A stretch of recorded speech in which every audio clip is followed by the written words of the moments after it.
Programme news watch میں ایک بار پھر آپ کو خوش آمدید کہتے ہیں اور اسٹوڈیوز میں ہمارے ساتھ موجود ہیں لیبر پارٹی سے تعلق رکھنے والے لارڈ نذیر احمد۔ لارڈ صاحب، یہ جو سعیدہ وارثی کو کنزرویٹو کا چیئرپرسن بنایا ہے، فل منسٹر بھی بنایا ہے، اور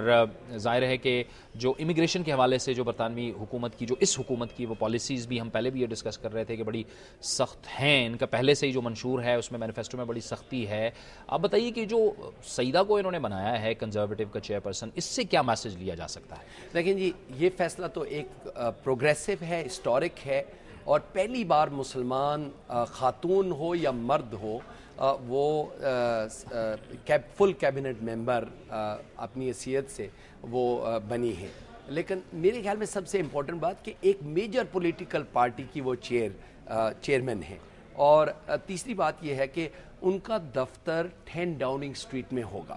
10 ڈاؤننگ اسٹریٹ میں دفتر ہونا ہی، اگر آپ کے پاس پوزیشن نہ بھی ہو، she is a minister without portfolio. Basically ان کے پاس ڈپارٹمنٹ نہیں ہے، وہ منسٹر وداؤٹ پورٹ فولیو ایسے ہوتا ہے جو ایکچولی پرائم منسٹر اور ان کی جو پارلیمنٹری پارٹی ہوتی ہے اس کے ساتھ تعلق، اور پھر ان کی جو نارمل جو پارٹی کی ممبرشپ ہے اس کے ساتھ، اور پھر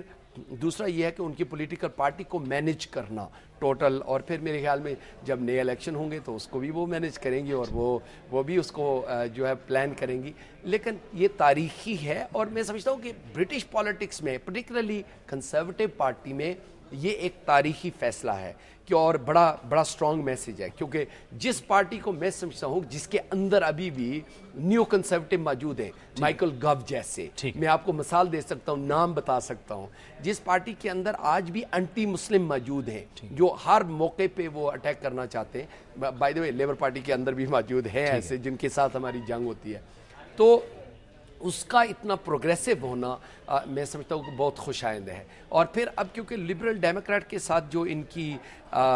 پیک بنا ہے، اس سے لبرل ڈیموکریٹس کی پالیسیز اتنی مختلف ہیں، فیصلے اتنے ہمارے خلاف نہیں ہوں گے، کیونکہ ان کی آپس میں اتنی ٹسل ہوگی۔ ملک کے لیے میں سمجھتا ہوں کہ یہ بہت اچھا فیصلہ ہے۔ اچھا، یہ ہمارے ملک کے اندر جو پارٹی چیئرمین ہوتے ہیں، جس طرح سے صدر آصف علی زرداری ہیں، وہ پارٹی کے چیئرپرسن بھی ہیں، شریک چیئرپرسن بھی ہیں، اور اس کے ساتھ ساتھ وہ صدر بھی ہیں۔ اب وہاں برطانیہ میں کیا ہوتا ہے کہ جو چیئرپرسن ہوتا ہے یہ کس حد تک جو حکومت ہیں یا جو اپنی جو پارٹی کے جو فیصلے ہیں یا جو پالیسی ہیں ان کو انفلوئنس کرتا ہے؟ لیکن جی وہاں پہ جو پارٹی کا لیڈر ہے وہ ہیڈ ہے پارٹی کا، جو چیئرپرسن ہے یا چیئرمین ہے، ان کی جاب ہے کہ پارٹی کو چلانا، پارٹی کی پوری مشینری کو چلانا، ان کے جتنے سٹاف، اس کی مینجمنٹ، اس کا میسیج، اس کا پولیٹیکل میسیج، اس کی پالیسی، اس میں وہ حصہ لیتے ہیں۔ ٹھیک ہے جی، اس میرے خیال میں سچویشن میں یہ ہوگا کہ جہاں پہ کیبنٹ میں میٹنگ ہوتی ہے یا جو میں سمجھتا ہوں پالیسی میکرز جو ہیں، جو ڈیسیجن میکرز ہیں، وہ 3 4 5 جتنے بھی لوگ ہوں گے اس میں سعیدہ وارثی وہاں پہ ہوں گی۔ اور میں سچی بات یہ کہ چاہے جو وہ ڈیفرنٹ پولیٹیکل پارٹی سے ہیں، میری ان کے ساتھ گفتگو اور ڈسکشنز ہوتی رہتی ہیں ڈیورنگ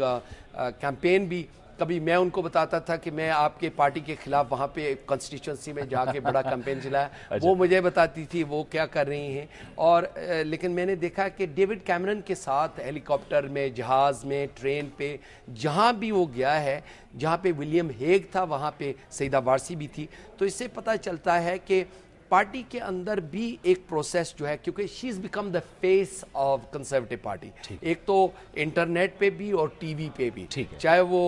بی بی سی پہ ہو یا کسی اور میجر ڈیبیٹ میں ہو تو وہ ان کے ساتھ ہے۔ دوسری بات یہ ہے کہ جب پولیٹیکل پروسیس میں آپ اتنے آگے چلے جاتے ہیں تو پھر ظاہر ہے کہ آپ ڈیسیجن میکنگ میں بھی اسی جگہ پہ ہوتے ہیں جہاں پہ آپ پارٹی کی اسٹرینگتھ ہے، تو ظاہر ہے جو آپ کے ڈیسیجنز ہیں اس میں بھی آپ اسی طریقے سے حصہ لیں گی۔ So I think this a very significant, very important and very historic decision. اچھا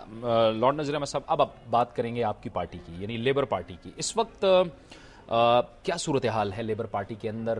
لیڈرشپ کی کیا صورتحال ہے اور کیا کچھ ہو رہا ہے پارٹی کے اندر؟ کوئی بھی پولیٹیکل پارٹی جب الیکشن ہارتی ہے تو اس کی سچویشن جو ہے تھوڑی سی خراب ہو جاتی ہے. ایک تو لیڈرشپ کا ویکیوم ہو جاتا ہے, کیونکہ ہمارے یہاں پہ تو آپ جب کسی پارٹی کے لیڈر کو الیکٹ کرتے ہیں فار لائف کرتے ہیں, وہ تو سمبولک جو ہے, کبھی کبھی آپ فوٹو شوٹو بنا کے کہ وہ الیکشن ہو رہے ہیں, ویسے یہاں پہ تو فار لائف ہوتی ہیں پرسنالٹی. ڈیموکریٹک پولیٹیکل پروسیس جو ہے یا پارٹیز جو ہوتی ہیں, جب کوئی الیکشن ہار جاتا ہے نارملی وہ لیڈر جو ہے وہ ریزائن ہو جاتا ہے. تو گورڈن براؤن ریزائن ہو گئے. اب جو ہمارا پروسیس الیکشن کا ہے وہ شروع ہو گیا ہے, اور جو سپٹمبر میں ہماری کانفرنس جو ہوتی ہے اس پہ اعلان ہو جائے گا کہ ہمارا کون الیکشن جیتا ہے. اس میں 4 کینڈیڈیٹ میرے خیال میں سامنے ہیں ہمارے پاس. ایلن جانسن ہے جو ہوم سیکرٹری اور ہیلتھ سیکرٹری رہے ہیں, اور پھر ہیریٹ ہارمن جو کرنٹ لیڈر بن گئی ہیں, کیونکہ